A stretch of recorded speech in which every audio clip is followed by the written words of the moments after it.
Hello, welcome to Mind Your Business. I am so happy to bring you today's guest. Today's guest, I know I love reading, but she's like 10 times how much I love reading. And I heard her story and I was like, you know what, I need to interview her. And I'm so happy that after a few months, we've been able to make this happen. Her name is Kezia Agbenyega. She's a publishing and communications professional from Accra, and she brings a deep passion for books and literacy to her work, like seriously. She was actually formerly the content acquisitions and programs manager for Africa, MENA, that's MENA, and India at Worldreader.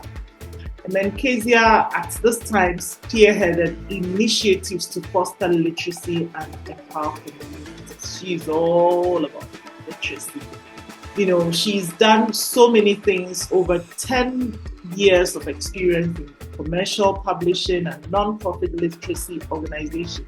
She's collaborated on global content creation projects like the Girls' Voices Project, inspiring resilience and leadership in young girls worldwide. She has also championed the translation of English books into Ghanaian languages, ensuring accessibility to literature for all.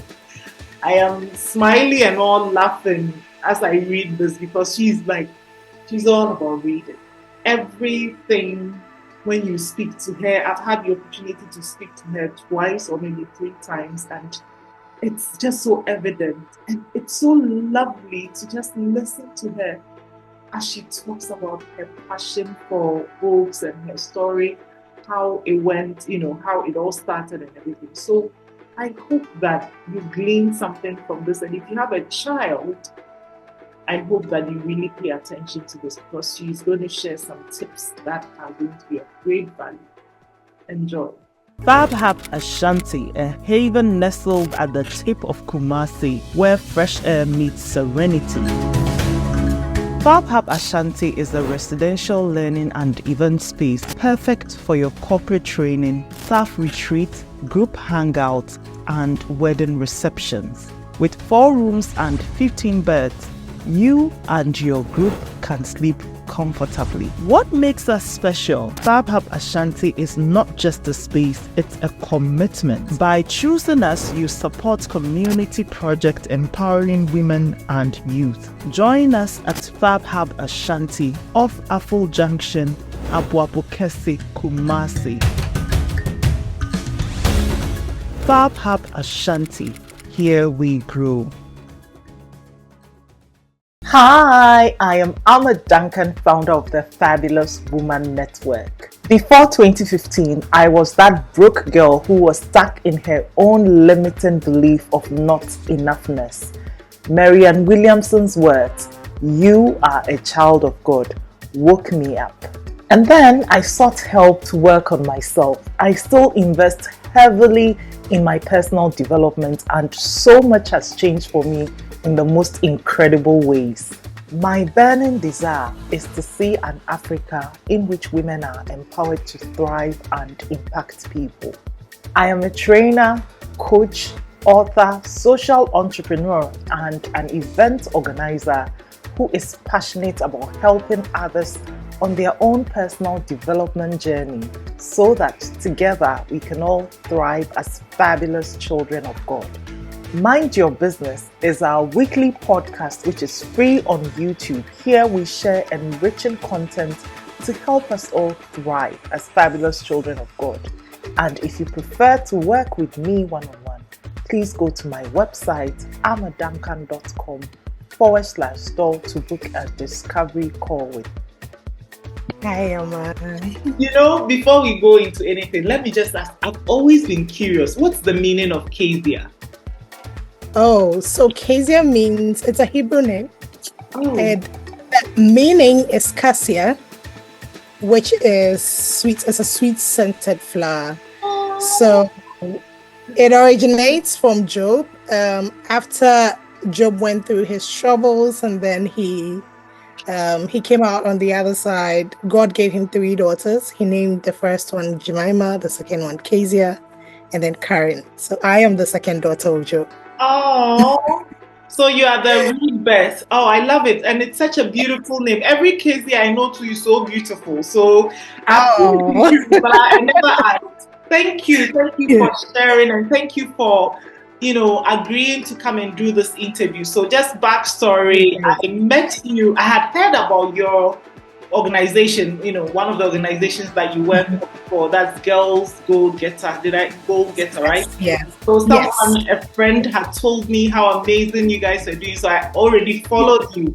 And then a couple of months ago at the GEIG 10th anniversary, I got to listen to your story. I was like, I am going to interview this woman. But I'm just so grateful that you made it, because for anyone who wasn't at that event, I want you to start by sharing that story, about your education, that journey, that, from there went into that career, how that happened.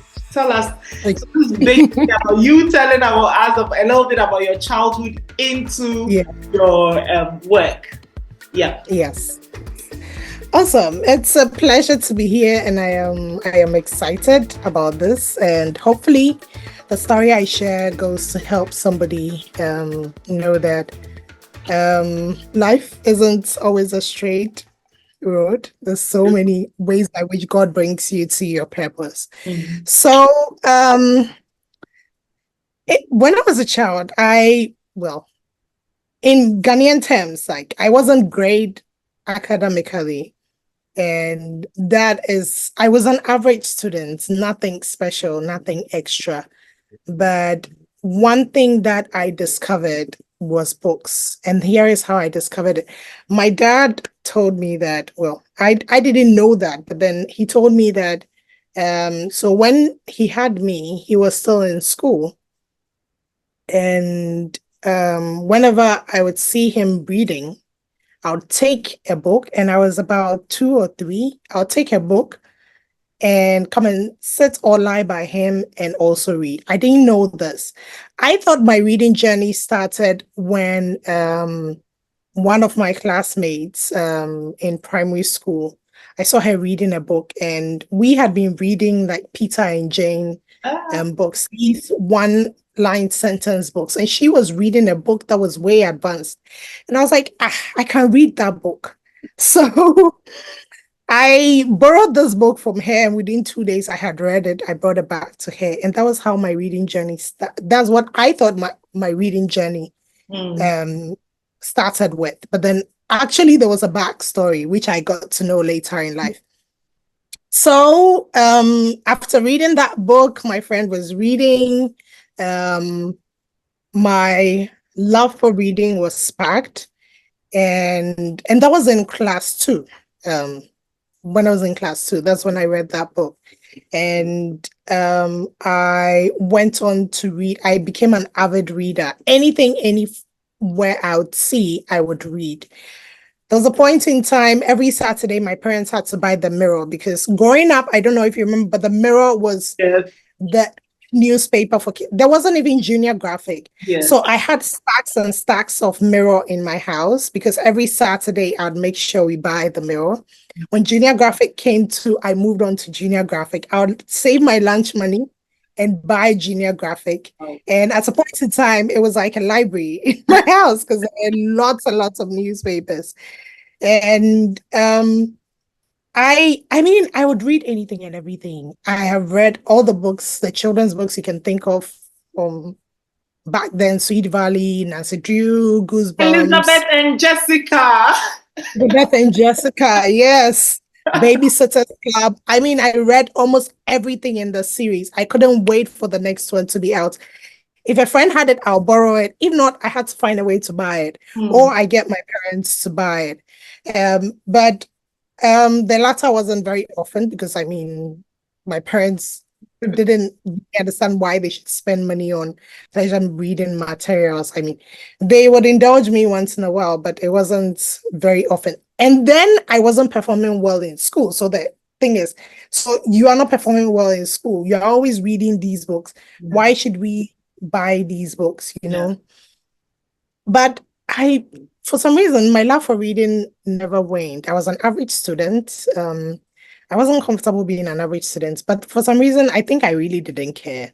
Um, I went on to write BEC. So when we're studying for BEC, I would hold my textbook, and inside the book would be a storybook. That was bad because, I mean, well, in a way, it wasn't that great. I would say it was bad because it has made me who I am.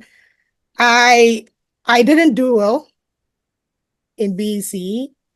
Interestingly, I got my first choice school because my dad knew somebody who knew somebody, and I was able to get it. I didn't get any of the schools that I selected. None of them picked me, so they had to find a way to get me into a school. I mean, it wasn't that I got aggregate 12. It wasn't that bad, but then the schools I had chosen didn't want like a grade like that. So God worked it out, and I got into Accra Girls High School. High Then school, yeah, Accra Girls High. Yeah. yes, that's where I went to. And while I was in Accra Girls, seeing how I had struggled to get in, first year, I kept on reading my storybooks. I mean, I wasn't really faced. Maybe I hadn't learned my lesson. But then in Accra Girls, there was something called article of correction. So if you fail your core subjects, you're not going on midterms. And I don't want to stay in school when my friends have gone home. So I had to find a way. So after first term, I think I had a D in math. And math wasn't my strong. It's still not my favorite subject, honestly. I had a D in math. And I realized that, hey, Charlie, I have to be careful though, because the cutoff point was D. If you get a D, depending on your mark, you'll be allowed to go or not. I was allowed to go. But then when I came back to school the next time, I realized that no, I think I needed to sit up. So I put the storybooks aside, and then I started studying properly, the Ghanaian way. So I did that. I passed my SSC very well. I had a B in math. Oh my goodness. Yes. And I read the math. Honestly, that was how I could learn it. I would read it, then I would practice some of the questions and the formulas and all that. Honestly, I didn't know what exactly I wrote in my math paper, but for some reason I got a B, which was fantastic. So from then, I mean, reading has been like the guide, or books have been my guide. If I am down, I will fall on books. If I am happy, I would fall on books. If I am bored, I would fall on books. Even now, anytime you see me, you are likely to find a book in my bag or in my car or somewhere around me. Because if I am waiting for somebody, if I am in a plane or I am in a queue or something, I would want to read a book. Technology has made it easier because I have apps on my phone that I can read with. So if I don't have a physical book, I will fall on that. So that has been how my reading journey started. Because I loved to read, I went on to pursue journalism because I felt, oh, in the media, you get to read all these stories, you get to write all these stories. I thought that was where my passion lied. But then after working in journalism for a year, I realized that it's not really for me. I wasn't really enjoying it. I wasn't finding happiness there. So I actually left and worked in a publishing firm where I became an editor, and I was excited because I could get all these books to read. A junior editor, I could get people's books to read. And I mean, the book hasn't even come out and I'm reading it. And it was so exciting. I was very, very happy. So I decided to pursue publishing studies for my master's, and I did that. After I was done, actually, when I was doing my thesis was in factors that influence children's reading habits.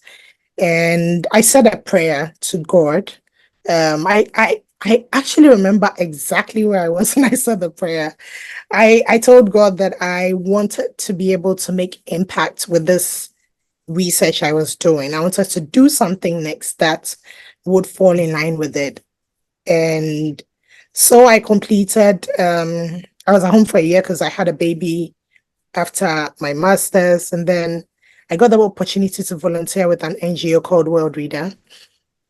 Worldreader was it is an NGO that's trying to create a world of readers. So they're trying to create access, give children access to books, and also encourage reading habits amongst children. So at Worldreader, I got the opportunity again to read a lot of books. I started as a volunteer. After a year, they were excited about me. I don't know what they saw, honestly, but then they were excited. And I was hired. I was hired as a publisher and author relations So there manager. was a story that you mentioned something that made them hire you. Some work or something. Oh, yes. So I think I went out with my predecessor who was in the role, and he we went for I think we went to see a publisher or a content creator. We're trying to get them to give us some books, and I sort of took over the conversation and ran it in a way, and he was excited and flabbergasted. He was like, "Hey, you know your job more than I do. I think actually I'm thinking of leaving, and I want you to stay. Is that something you'd want?"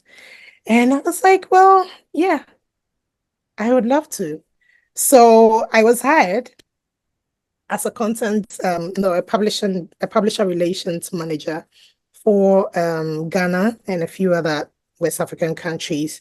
Later on, the role was expanded to, so I was publisher relations manager for West Africa, Western Francophone Africa. Later on, other regions were added to the Middle East and North Africa, Latin America.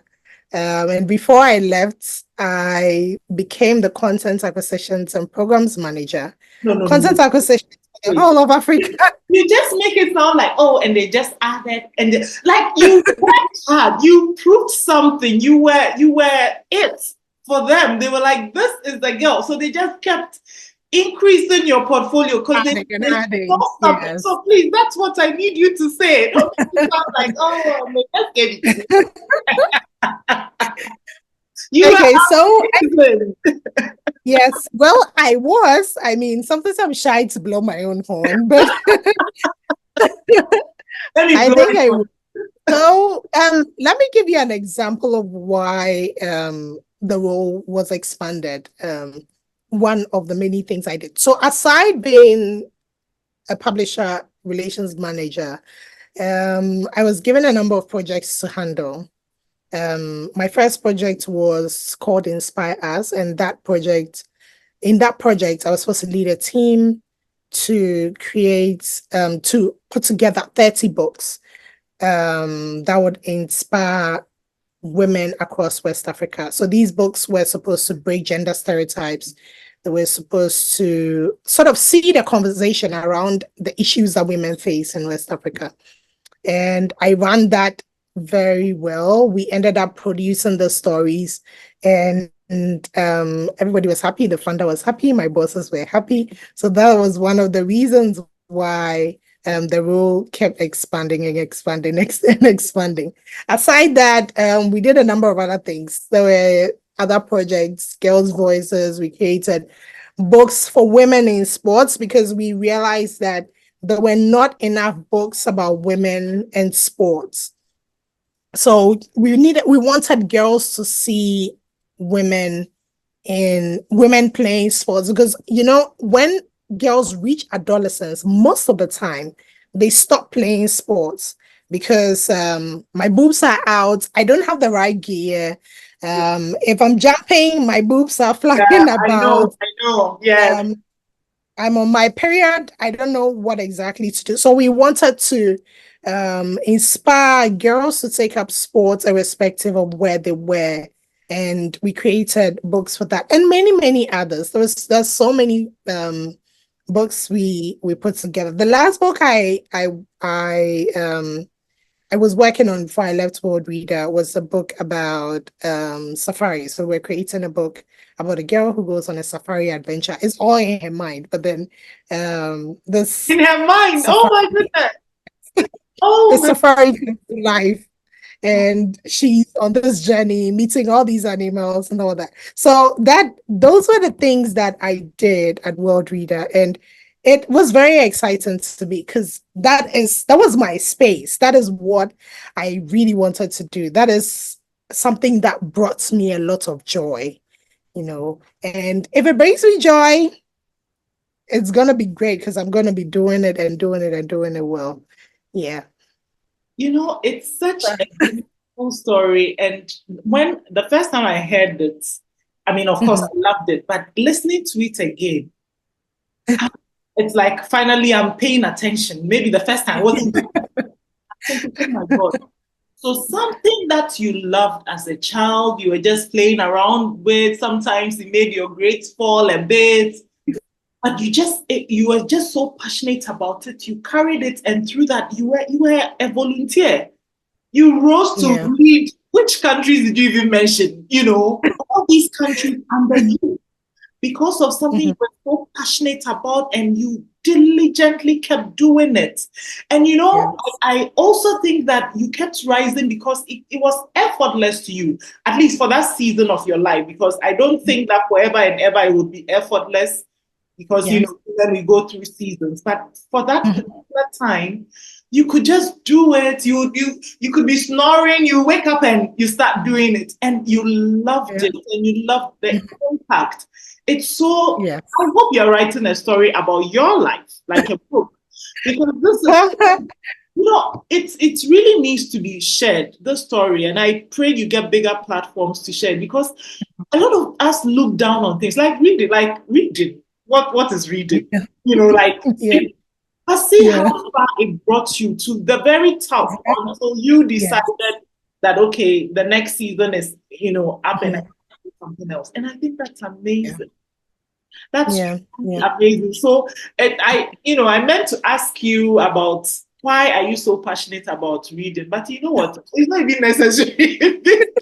I think God put in there, like, you can't even help it if you try, it's in your blood. Yes, it is. So currently you are into publishing full time. Yes, I am. What are some of the projects you're working on? So I am I haven't started any particular project yet. One thing that we are sort of shaping the concept, following what I did, and there is something I realized during my work. And one of them is the book buying power of most people. One, we don't have a culture of buying books in Ghana, and children's books, the quality of children's books is also not that great. There are some authors and publishers who are doing fantastically well, but then if a child is going to enjoy reading, there's something that we call a child needs a mirror, a window, and a door. They need to see themselves in the books. They need to be able to mirror, window, door. A book is supposed to do that for a child. They're supposed to see themselves in the book. They're supposed to be able to see other things, other places, learn about other places in the book.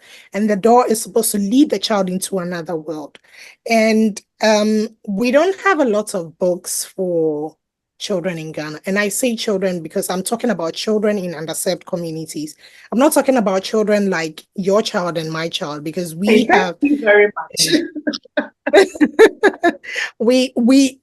we are in a position, God has blessed us and we are in a position that we can afford to buy some books for our kids. But in as much as, what about the child at Choco? What about the child at Angloga Junction, whose father is a carpenter, doesn't really, Charlie, he needs money for food. What are you telling him? I should go and buy you a book. you know, and how does that child develop their reading ability? How does that child fall in love with reading? Like I did, how does that child doesn't have the environment? So we are shaping the concepts. We are talking to partners about putting together a book creation marathon. I don't like calling it a marathon because of the number of marathons we've had in Ghana for the world Guinness World Record. World Book. Yes, we are not trying to go into the Guinness World Book. No, all we are trying to do is to give children access to books.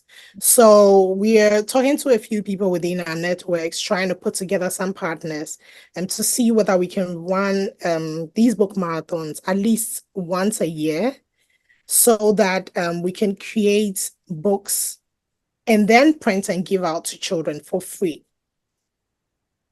For free. And the hope is that if each child is able to own a book, or 2 books or 3 books, then we are sort of building the habit of reading in them. Because you should see how children, I'll use my daughter, for example. She's 3.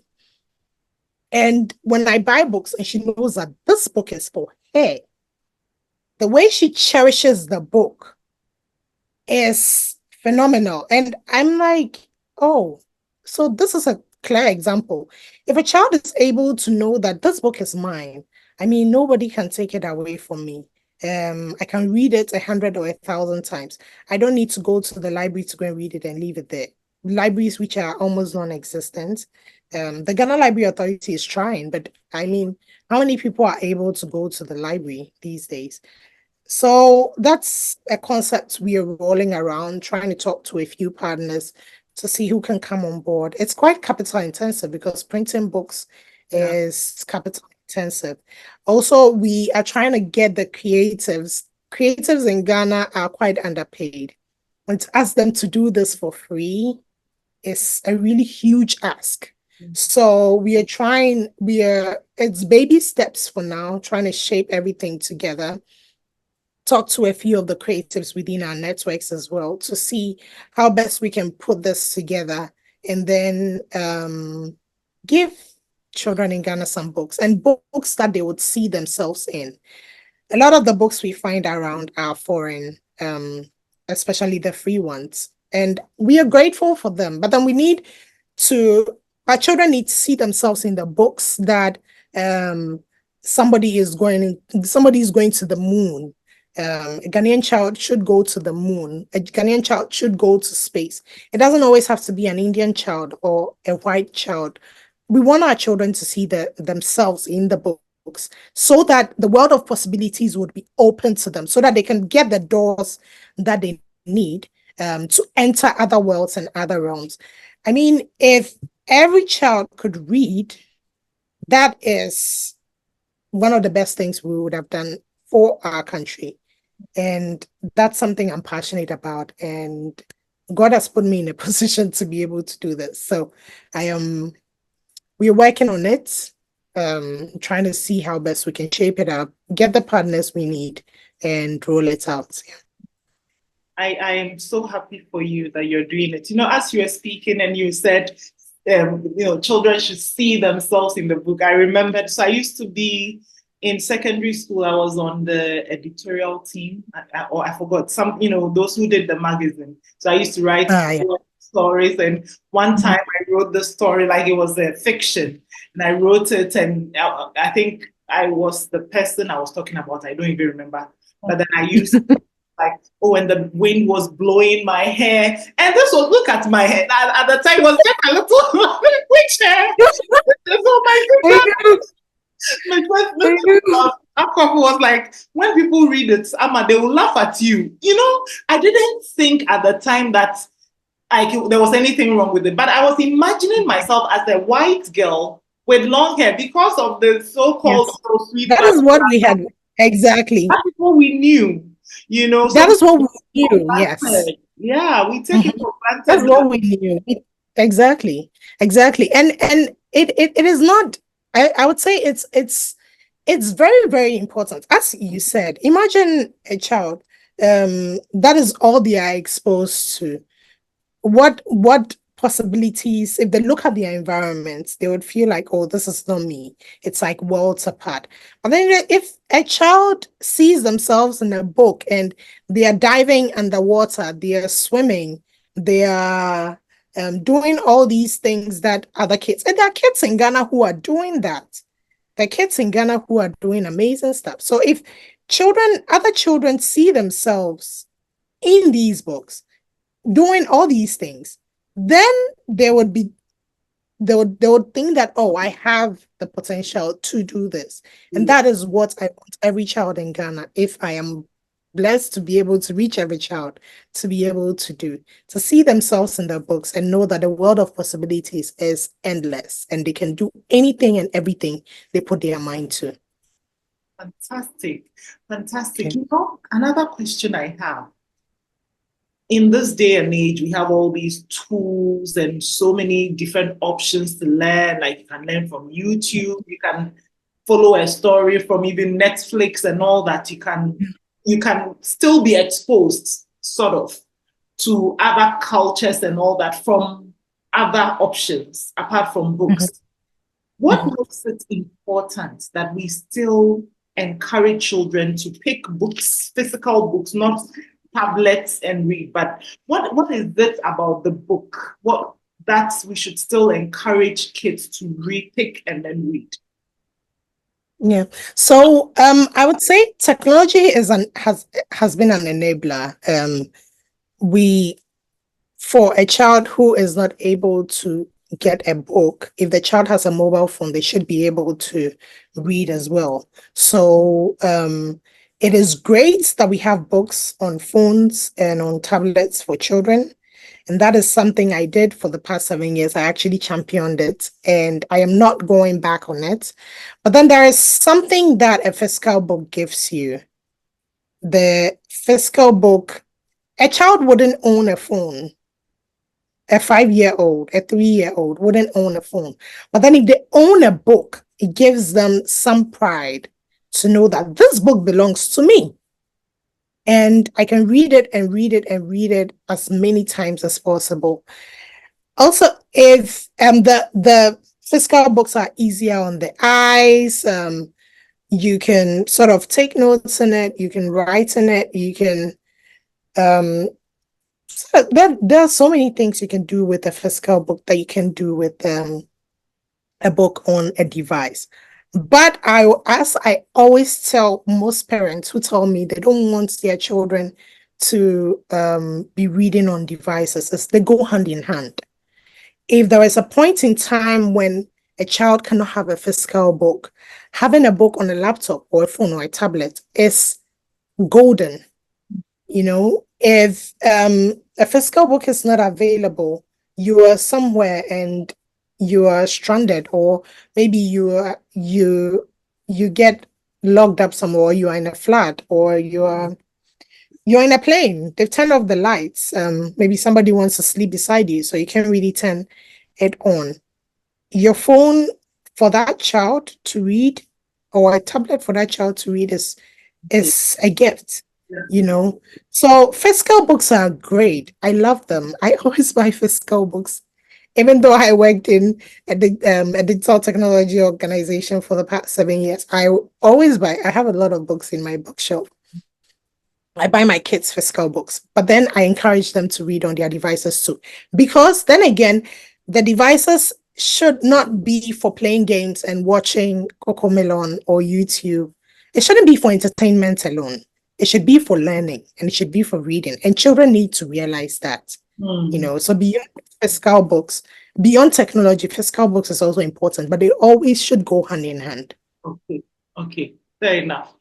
Now, for parents who say, okay, my child is not reading, my kids don't, like I have 2 kids. Gosh, one loves to read, loves reading.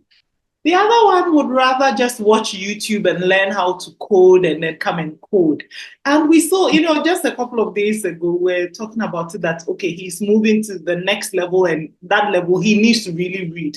So we're like, okay, what are we going to do? So for people like us with such kids, what do we do to encourage our kids to pick physical books, or even if it's on a tablet, read it? Mm-hmm.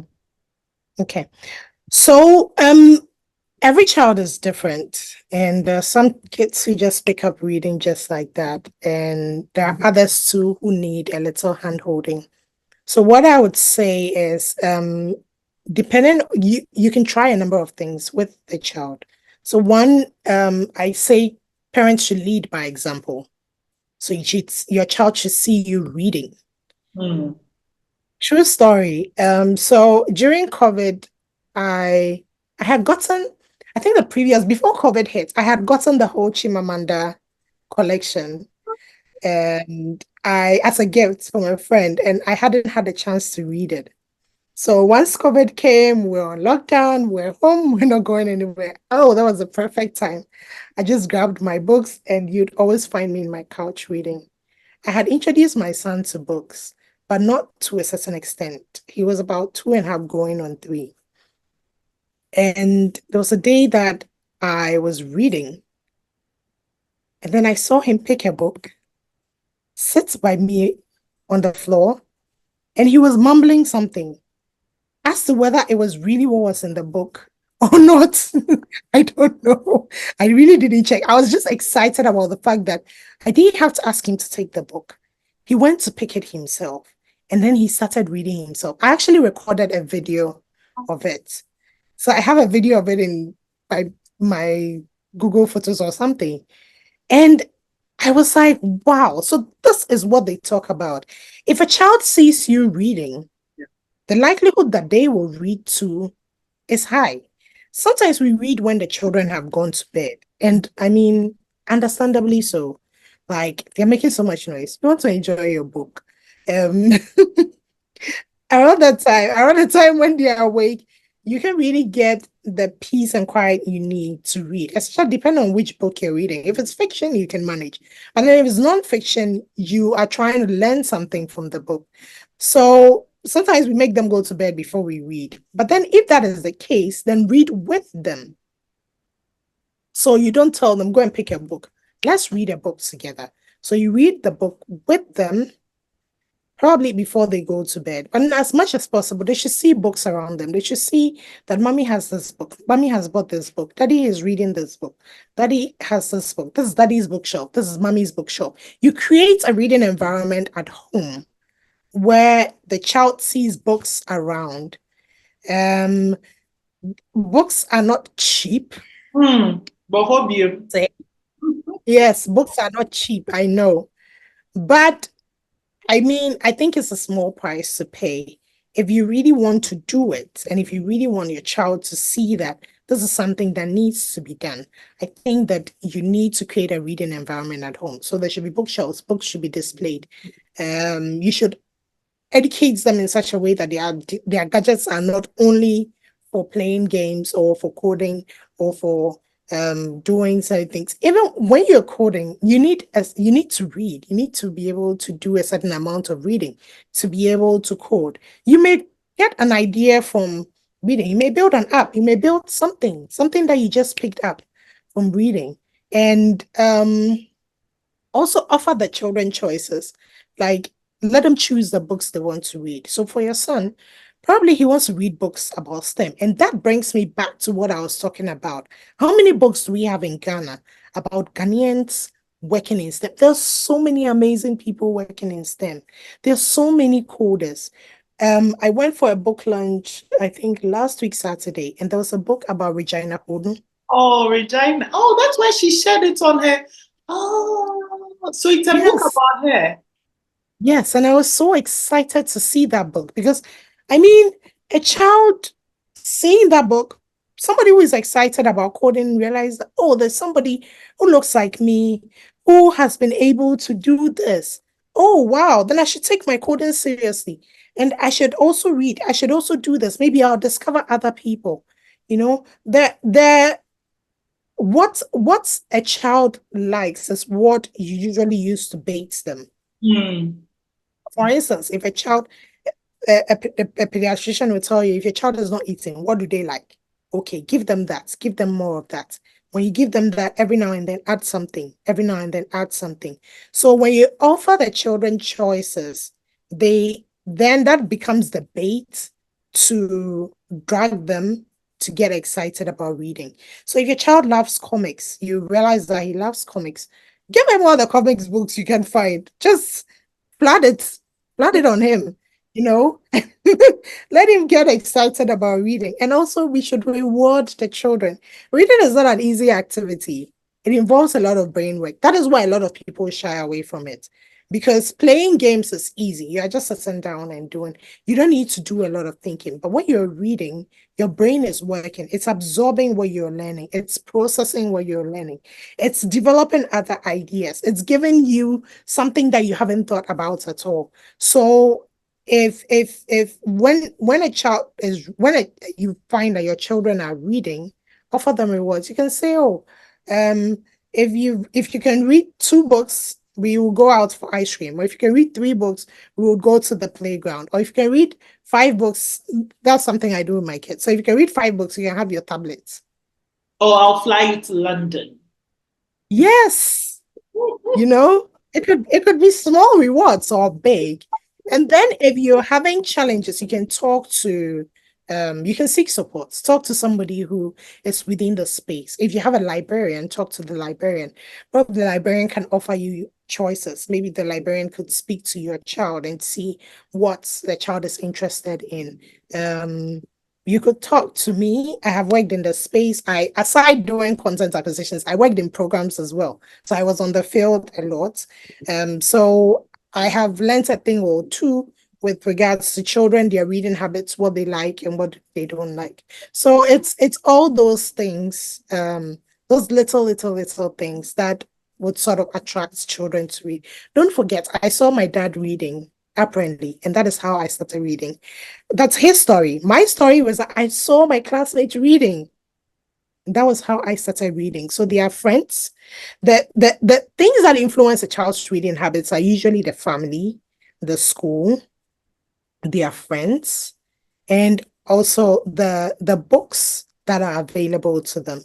So once all these things are in place, you'd find a child who becomes a reader. And if your child is competitive, make it competitive. Read this book. Let's see who can read a book and finish first. And you'd quiz them. But the more you interact with them about the books, the easier it is. If you say read, and you're not involved in it, usually chances are that it doesn't really get much results. Yeah. Wow, thank you. Thank you for opening up or expanding my mind this evening. And I am hoping that whoever is listening is also learning something. So I hope so. I have just a few more questions that I'm going to ask you.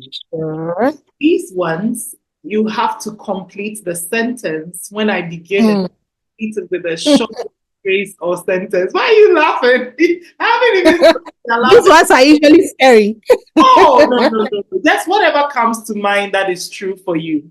Okay, so the first one is, if I could advise my younger self in one short sentence, I would say, Oh, I think that's pretty easy. Disappointments are not setbacks. I mean, if yeah, one sentence, disappointments are not setbacks. Let me not start talking. Okay, thank you. The second one is, I am fabulous because. I am fabulous because. Okay, so I'm fabulous because I embrace my true self, my strengths, my talents, my quirks, everything about me, and I let my inner light shine. Aww. And then the last one. Okay, this question I'm thinking will be quite difficult for you. One book that has greatly helped me in life is. Rightly so. Oh my God. It's a difficult one. It's a difficult one. I mean,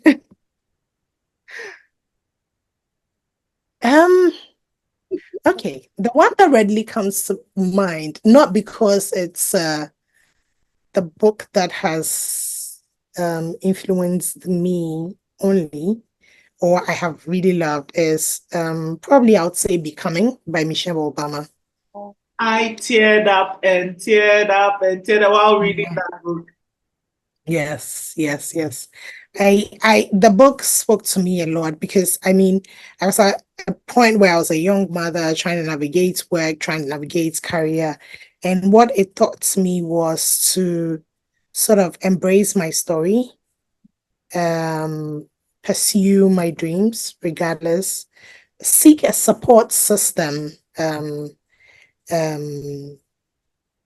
because in the book I learned that women can do it all.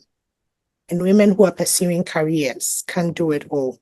So this whole thing where you want to be a career woman, but you want to be the one cooking, you want to be the one cleaning, you want to be the one picking up the kids, you want to be the one doing everything, and you're going to wear yourself out. And at the point in time in my career, I was wearing myself out. I was burning out a lot. But that book taught me that, look, you can do it all. Seek help. And there's no shame in not doing it all. So get a cleaner, get somebody to make your meals. Like there's no shame in that.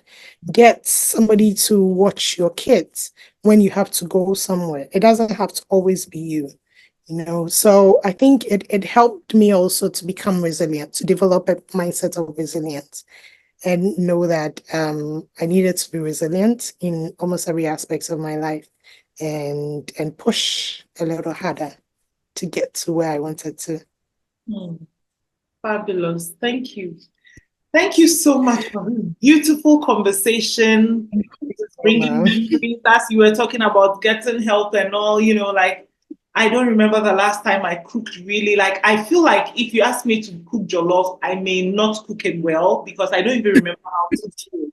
You know, and I don't feel guilty because I can't. I have realized I can't add all, I can't do all. So I choose the one that I do it and I would love to do it and I can make time to do it and then delegate the rest. I still have a lot of delegation to do, but cooking there, oh my goodness, thank you so much. And Kezia, last question. How do we find you?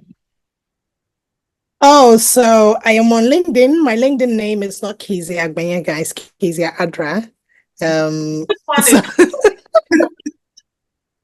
So Agbenyega is my husband's name. It's my name by marriage, yes. But Kezia Adra is my maiden name. And because I set it up a while ago, it still has my maiden name. I haven't changed it. I mean, for some reason, I don't know. It's not intentional, but I just have left it the way it is. And my phone number, if I can share, is 0246 213 692. I'm available on WhatsApp and for a call anytime you're publishing a book, you need advice, you want to talk about reading, hey, you want to partner me and the fabulous people trying to create books for children, we would be excited to talk about our plans with you and see how you can plug in. So, yes. Thank you so much. And I wish you the very best with this project. I pray that we'll be celebrating the completion of this project. Yes. And many yes.